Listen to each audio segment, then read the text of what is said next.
في خبر حزين، وفاة الملاكم الخلوق غراس يونس اختصاص كيك بوكسينغ من النادي الرياضي الهاوي الإشعاع الرياضي وهران، بعد أن شارك يوم أمس في البطولة الولائية للكيك بوكسينغ.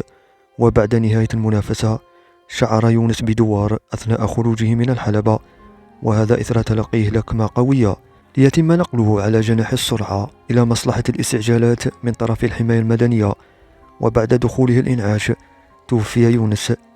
نتقدم بخالص التعازي والمواساة لأسرة الفقيد، راجين من المولى عز وجل أن يتغمد روحه بواسع رحمته ومغفرته، وأن يسكنه فسيح جناته، وأن يلهم أهله جميل الصبر والسلوان.